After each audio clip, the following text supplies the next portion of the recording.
Yes, people, your boy is back. I survived that vile strain of plague I got infected with over the weekend, and we are here for a pull session today. So I'm going to take you through everything that I have done over the off season and now in this diet phase in order to build my back and keep my muscle mass as I'm going through prep. You can see I'm very excited to train properly because I'm now not ill and dying, which was not ideal at all. So if you haven't seen the refeed video, which actually ended in me getting ill, go and watch that because that's hilarious. I still don't really know what it was, but yeah, it was terrible. Heart rate jumped up by 23 points at rest, which is fun. Literally 1.5 times what it was the day before. I slept for 11 hours on Sunday. Body temperature up 4 degrees. All very, very fun stuff. But we're going to get into a pool session now because I've had a couple of cancellations this evening and ended up with the evening off, which is nice. So I'm like, right, let's go to the coach. Let's get a good session in there. Haven't filmed pool for you guys here before, or at least in a very, very long while. So it's going to be good. No numbers to refer to. Just going to focus on getting a good pump, getting a good connection to things, and going from there, which should be very nice. It's still not 100% after the illness. Better after the illness, but getting there. So we'll go through the session. One of the best things about free weight movements is that gravity is the same no matter what gym that you are at. So I find it very, very helpful when I'm training at a different gym to still do something like a pull-up or a dumbbell curl or whatever it may be. So I've got some vector of progression for that session, which is why I'm still doing my normal one set of bodyweight pull-ups to start the session off. Although I've got pizza plates here, so it's going to be extra anabolic.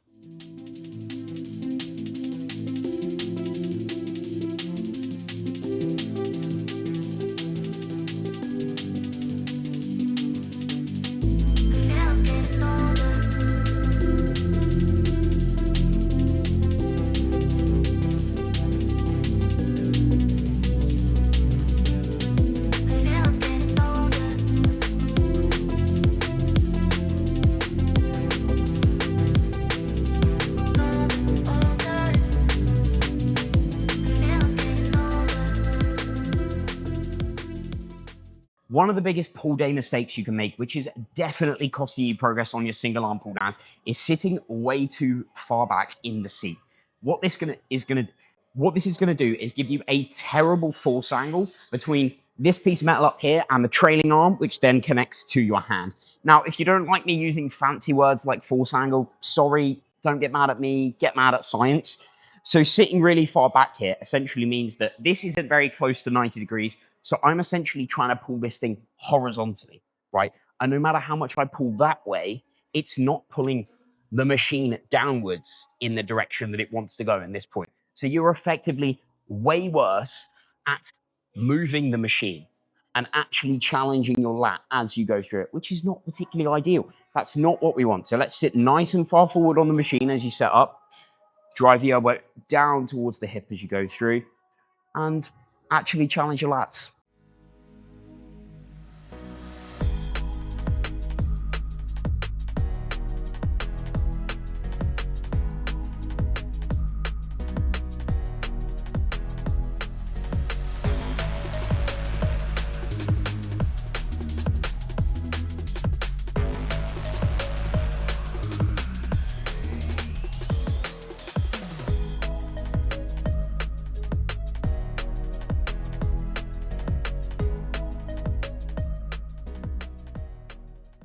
My normal pull session will have a pronated, chest-supported row with a lot of emphasis on scapular movement to target the upper back a little bit more, and then to really finish it off, going into a Kelso shrug type motion where I'm just getting as much retraction and a little bit of elevation as possible. I normally do that with dumbbells. I could do dumbbells at this gym, but everyone I know seems to rave about this Polaris row, and I've never used the pronated grip on it. I do the lap version quite a bit with the neutral grip, and I say that like it's a weird revolutionary thing. It's literally the other handle.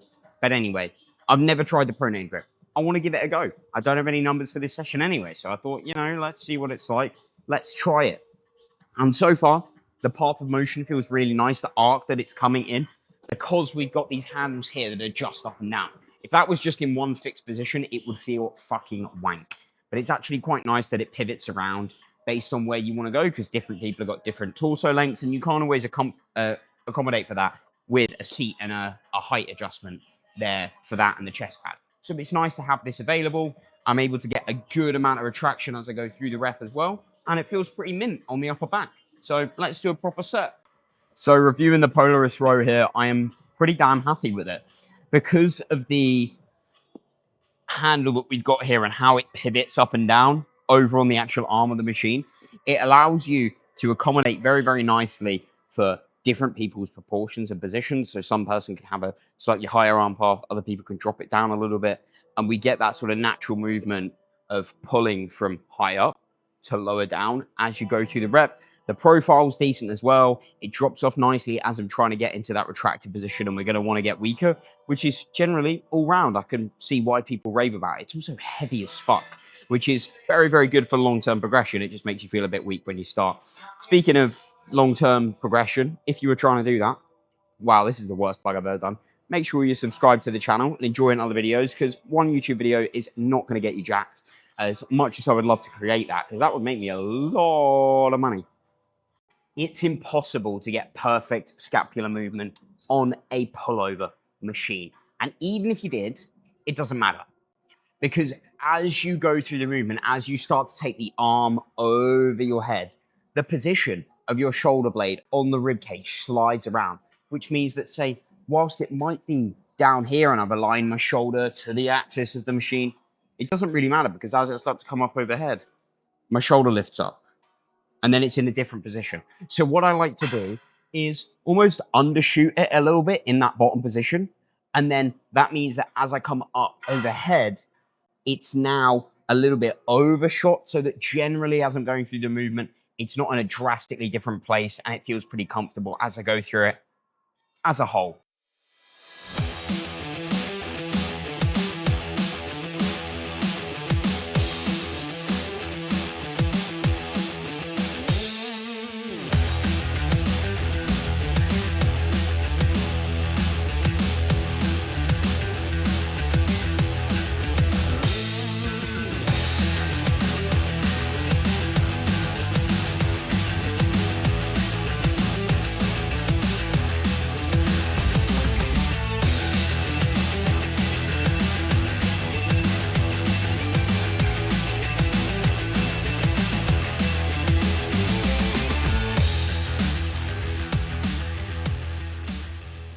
Might also have noticed that I have pinned the stack here.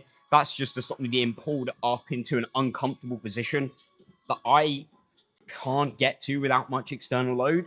So it probably doesn't make sense to take all of the weight on this stack here and force me up there. So all I've done for that is you can either pull on the handles here, or this thing's got a convenient foot pedal that I just press down on. It creates a little gap in the machine and means that my shoulders don't get fucked. Do you want to see the lateral raise that Hitler himself used to get such massive shoulders? Well, this is by far the best thing that you can do with a pair of cuffs. What you're going to do is stand with the cuff behind your back here, so it's running behind you. You're going to angle yourself off slightly from the cable stack, stick your hand out straight, and come forward like this. And this is going to get you some absolute wham side delts. Make sure to keep the palm straight. That's really important. Really, really changes how much deltoid involvement you're getting.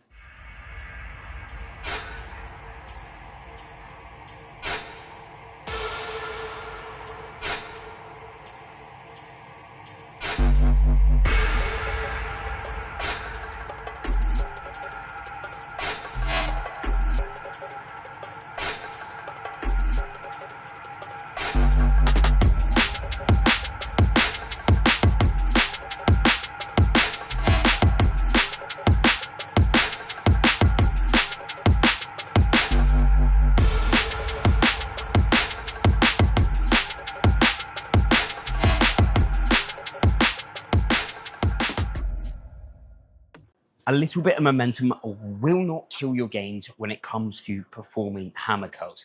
In fact, it can help a little bit as long as it stays consistent over time and you don't start swinging more and more and more to help yourself get more reps.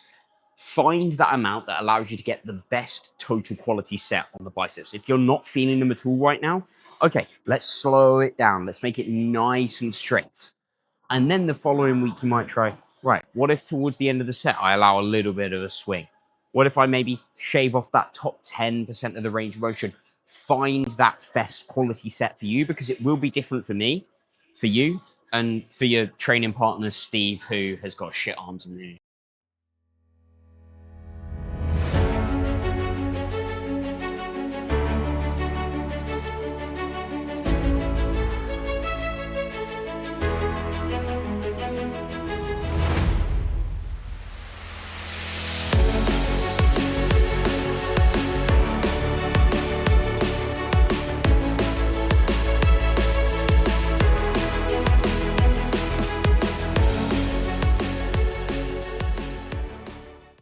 If you're lining your elbow up with the axis of the machine on a preacher curl, but your elbows still ache, then here's what I want you to try. So the carry angle refers to the position that your arm naturally wants to fold in.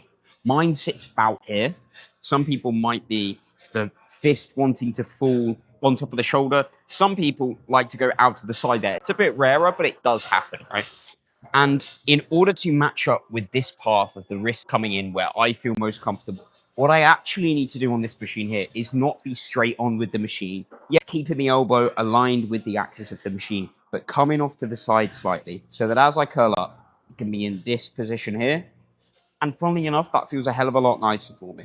Decent session there, not a banger, not an absolute shitter, just getting back into the routine after being ill, not feeling 100%. I could definitely brace and control much better than yesterday, which, you know, I train legs, so it's going to be a little bit different anyway. But my stomach doesn't feel like it's sort of backed up from yesterday's food, and I'm able to control it and move it around a little bit more. Like a couple of nights ago, I literally couldn't pull a vacuum despite not actually gaining any visible body fat. It's just sort of some distension as my body walks through the illness, food poisoning, whatever the hell it may have been. I'm just glad it's gone. So much better session. Nice to not have any numbers to worry about, being at this gym and just focus on, you know, connecting to the muscle, feeling the muscle, all of that good stuff. So hitting some posing rounds here. I haven't done a round in this room because last time I went to go and do it, as you will have seen in the last video, I couldn't, because there was a girl in here that literally poses for about 45 minutes straight, which is insane. I mean, saying that, I should probably get into my round, uh, which will take me about 11 minutes to go through all three of them with the 10-second hold in each pose. It's going to be brutal, but that is the only way you get good at things. So if you've enjoyed the video here, make sure you subscribe to the channel. Ring the bell to get notified for all of them. Like, drop a comment if you got any questions, all of that good stuff. And then, obviously, if you like what I'm doing, you're interested in working with me, drop me a message to sign up for coaching. All right. Ta-da, people. Thank you.